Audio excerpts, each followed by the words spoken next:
حفص بن عاصم نے حضرت ابو ہریرہ رضی اللہ تعالیٰ عنہ سے روایت کیا ہے کہ نبی کریم صلی اللہ علیہ وسلم نے 2 وقت نماز پڑھنے سے منع فرمایا، نماز فجر کے بعد سورج نکلنے تک اور نماز عصر کے بعد سورج غروب ہونے تک۔ نافع نے ابن عمر رضی اللہ تعالیٰ عنہ سے روایت کیا ہے، آپ نے فرمایا کہ جس طرح میں نے اپنے ساتھیوں کو نماز پڑھتے دیکھا، میں بھی اسی طرح نماز پڑھتا ہوں، کسی کو روکتا نہیں۔ دن اور رات کے جس حصے میں جی چاہے نماز پڑھ سکتا ہے، البتہ سورج کے طلوع اور غروب کے وقت نماز نہ پڑھا کرو۔ عبد الواحد بن ایمن نے بیان کیا، کہا کہ مجھ سے میرے باپ ایمن نے حدیث بیان کی کہ انہوں نے عائشہ رضی اللہ تعالی عنہا سے سنا،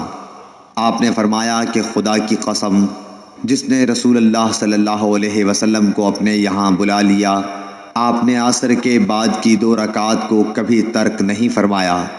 یہاں تک کہ آپ اللہ پاک سے جا ملے اور آپ کو وفات سے پہلے نماز پڑھنے میں بڑی دشواری پیش آتی تھی، پھر اکثر آپ بیٹھ کر نماز ادا فرمایا کرتے تھے۔ اگرچہ نبی کریم صلی اللہ علیہ وسلم انہیں پوری پابندی کے ساتھ پڑھتے تھے،